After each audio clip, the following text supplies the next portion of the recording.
You are listening to episode 195 of the Peaceful Mind Podcast.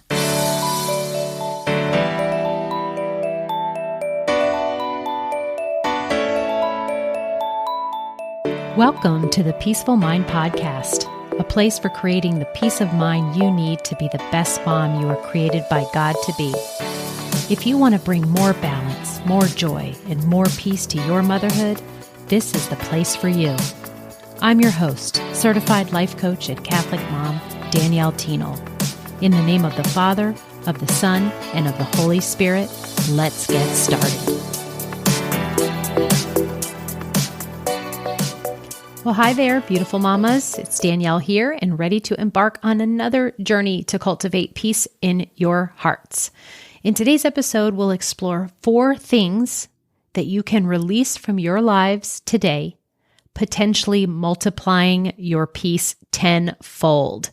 We are going to 10x your peace because everything here on the Peaceful Mind Podcast is geared towards you having a more peace-filled life, a more joyful life, and really balancing it, feeling on top of things and more in control of your life. And so today we're going to do that by concentrating on what would help you so much if you let go of these things. We're going to jump right in. And so we're going to start. The first thing to let go of, if you want to 10x your peace and your peace of mind, is people pleasing. We have all been there, haven't we? Changing our opinions, muting our desires, overextending ourselves just to please someone else. But what's the cost? The cost is our genuine selves get lost. And it can be exhausting. Now, it is one thing to be in service and doing things and having this desire to please others when this is coming from a place of, certainty and a place of love and real desire. But where I want you to know that it gets in our way is when we are people-pleasing, essentially saying yes and doing things for others when inside we are really wanting to say no. For some other reason, we know what our priorities are and what really matters in our life and what we want to be focusing on. And then we can be spread thin when we say yes to others, change our opinions because of others. And like I mentioned earlier, I called it muting your own desires.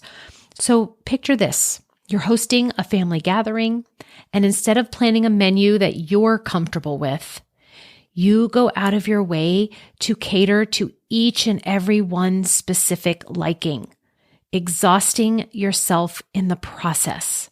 Now, there's one thing to do a kind gesture to find out if you have any allergies or things like that. But when you decide to have someone over to your home, you can notice that your brain might go into, well, I have to cover all my bases to make sure that everybody who arrives is happy. And we ultimately run ourselves ragged in the pursuit of people-pleasing the masses. So in this case, when we find ourselves people-pleasing, we want to start setting boundaries. We want to know that it's okay to say no or to put your needs first. I would like to invite you to start small. So for instance, the next time someone asks you a favor that you have checked in with yourself and know that you genuinely don't have time for, you can graciously decline. The urge to people please might not seem like a big problem. It might even seem noble on the surface. But over time, it does erode your authentic self. So take that family gathering scenario that I mentioned and know that when we overextend ourselves to cater to everyone else's tastes, it not only exhausts us, but it also subtly sends a message to our family that our own desires are secondary. And there's an impact to this because continual people-pleasing will cause burnout. And as moms, we set examples. If our children see us constantly prioritizing others at our own expense, notice how I'm not saying not to prioritize others or be of service to others, but at our own expense again and again, they might grow up believing that their needs should also come second. And over time, this will breed resentment to you both internally and within the family as your own needs go unmet. So I want to urge you to practice assertiveness with this, to drop your people pleasing, to begin with small acts like expressing a preference in a group decision. And over time, you'll find that it will empower not just you, but your children too, to voice their feelings and needs. Okay, the second thing I want you to let go of to 10x your peace, I want you to let go of holding on to people and situations that are not serving you. Sometimes, for the sake of peace, familiarity, or even fear, we stick with people or situations that we know aren't right for us. And the weight of these attachments can be very heavy. Maybe there's a friendship that's been draining your energy, and every interaction leaves you feeling a little less like yourself and a lot more stressed. So reflect on what you truly want in your life. And if certain relationships or situations aren't in alignment with that, it may be time for a change. Consider having an open conversation with that person or seeking guidance through prayer about how to move forward. It's said that we are a reflection of the company we keep. Have you heard that? I'm not sure where that quote comes from. It's like you're the product of the 5 people you most hang out with or something like that. But so it goes. What happens when we stick around draining situations or with people who pull us away from being our true selves, right? We want to be able to get some more consciousness about that and consider those energy draining friendships, the ones that every time you engage in, you're left feeling empty or anxious. Because if you keep them around, those situations and those people, then the constant negativity will impact your mental well-being. Your family might start noticing your dwindling energy or your increased irritability. And over time, holding on to those relationships or situations can inadvertently introduce tension into your home because remember, you do help set the tone and set the example for that. So periodically, just evaluate relationships that you're in and ask yourself, does this relationship uplift or drain me? And if it's the second one, if it's the latter, then consider distancing or seeking guidance on nurturing healthier dynamics. Okay, now we're going to move on to the third, what I want you to let go of so that you can 10x, 10 times your peace starting today. And the third thing is this need to be right. Oh boy, man, I can totally look back to a former version of myself and was like, that was me. The need to be right. And right, wanting to be right, it just stems from a place of pride, right? At the root of it. But at what expense? Because often relationships strain under the weight of constant debates and disagreements. And I also remember thinking it's going to feel so great to prove myself right. And a lot of times I would work so hard to do that. And when I did, it didn't really feel as good as I was imagining that it would. So let's say that you and your spouse are bickering about a parenting decision. Instead of seeking a middle ground, like maybe both of you like dig your heels in, insisting on being right. So what does that get you, right? But what if we practice more like listening to their thoughts about the situation instead of arguing for our own? And what might we learn in that listening? Or how might they be right? How might their idea be something that you could open up yourself to and try and just see, and maybe, just maybe, it's better. Maybe. But when in a disagreement, instead of formulating your own response and formulating it really fast, genuinely listen. After understanding, maybe you approach the situation with a little bit more empathy. Maybe you ask a lot more questions, or even ask yourself, is being right more important than being at peace? Standing our ground does feel empowering. I will agree with that in certain situations. But when the urge to be right overshadows our relationships and the connection that we desire so much to have in those relationships, we do risk alienating those that we love. So remember that bickering with your partner or with your spouse about parenting that I just mentioned? When neither side gives in, it's really also not just the adults that are affected, right? Because kids, they are keen observers. They pick up on unresolved tensions. That's for sure. This is why I want to get you mamas feeling as good as possible because of this reason. Because when they see that you are unsettled and unresolved and stressed, it can lead to their feelings of insecurity. And over time, the family dynamic can shift because of this, leading to a household that learns to prioritize individuals being right over the togetherness. So I'm just asking you to embrace a little bit more humility and recognize moments when peace is more crucial than proving a point. And I know that you and your family will benefit. It'll be a more harmonious environment where your understanding of each other just outweighs like the ego that comes with that desire to be right. And when you let go of that need to be right, I promise you're going to 10x your peace. Okay. And now we are to the last one that I want to offer you today of what you can let go of. And that has a little bit of irony in it since I focus on busy moms. And I do know your great desire to get a lot done in the short amount of time that we have. But I want to urge you to release the urge to always be productive. In a world that we all live in that often measures worth by productivity, it is hard for us to give ourselves permission to rest. But hopefully, one thing that you know within your heart, and I know that I have tried to get this message across to you, is that you are already 100% worthy purely because you exist, purely because you were created by God, because you are a child of God, already answers that worth question that you ever have. And it's not related to your productivity.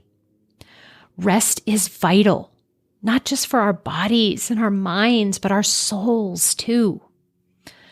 So on Sunday, while we always have those great, plans to relax, I want you to shake off any of that guilt of not ticking the tasks off of your to-do list. Instead of rejuvenating, which is the whole point, right, of a day of rest, you end up feeling drained. And maybe drained from the mental battle you're having because you're thinking, I'm not getting anything done. But I want you to actually schedule in your downtime like you would any other appointment. I do this for myself. I put in the fun things, the rest things, the things that fill me up. I put that on my calendar first. So give yourself permission to relax, read, pray, or simply just be. Now there's an idea, right? Do nothing and understand that productivity doesn't define your worth.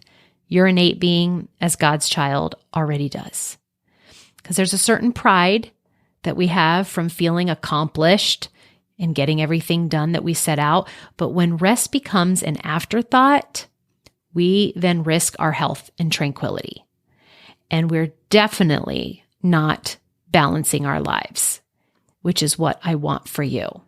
So ponder that Sunday guilt thing that I just mentioned.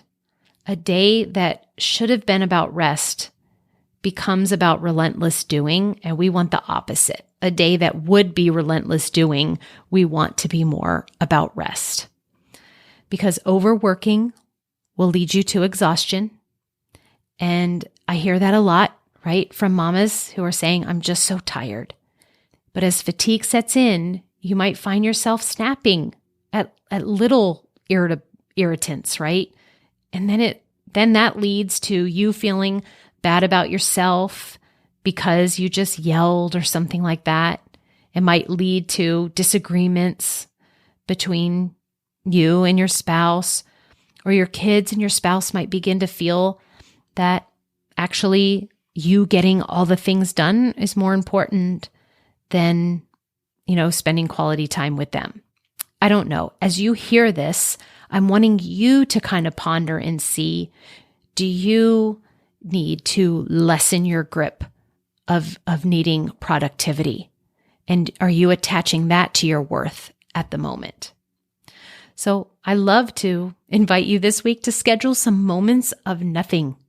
And I know it'll feel counterproductive to some of you, but these pauses are rejuvenating and they will increase your peace. They offer clarity. They ensure you're present during those family moments, which I know you all want to cherish them more fully. Okay, so I'm going to just do a little recap of what I brought to your attention today, of what you can start to let go of. And maybe one resonated or you struggle with one more than the other. So just pick that one and start taking small steps toward letting it go, releasing it. Or you could just decide today that you're done. Like you're no longer a people pleaser and you are going to take a different route going forward because you cherish and want to grow and 10x your peace. So I invite you to let go of people pleasing and to let go of holding on to people and situations that are no longer serving you. I invite you to let go of the need to be right. And I invite you to let go of the urge to always be productive. And when you do that, I'm certain that you will move closer to being the mom that you want to be. And I know that letting go is never easy, but I also know that it is the pathway to peace. And in releasing these burdens, you create room for serenity and joy and genuine connections with those you love.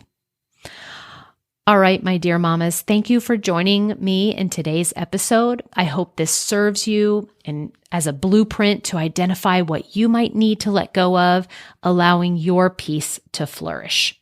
And remember, you are deserving of a life filled with peace. So until next time we meet, may your busy mom life be filled with grace and serenity along the way, and peace be with you always. Thank you so much for tuning in to today's episode of the Peaceful Mind podcast. If you found value in today's episode, I'd be so grateful if you could subscribe and leave a review. It not only supports the podcast, but ensures you don't miss out on future episodes packed with insights and tools to create peace of mind in your busy mom life. And if you're of the Catholic faith like me or any Christian mom seeking to feel better in any area of your life and to show up more calm, connected, and confident, I can help. Become an empowered mom who knows how to bring about the changes you desire, no matter the circumstances. Whether you need one-on-one guidance to get there, prefer a group coaching program with like-minded women, or a self-study course, I've got you covered. Explore my private one-on-one packages, join my Busy to Balance group life coaching program, or delve into my signature course, Divine Time. To find out which path is right for you, let's meet and see what's the best fit. Schedule a free call with me at DanielleThienel.com or send me a direct message on Facebook or Instagram at Danielle Thienel Coaching. And also, don't forget to get your copy of my book, The Cyclone Mom Method, How to Call on Your God-Given Power to Remain Calm, in Control, and Confident as a Busy Mom. Dive into the digital and bonus audio version when you go to book.com www.daniellethienel.com/new-book. You'll find all the details in the show notes too. Until next time, peace be with you always.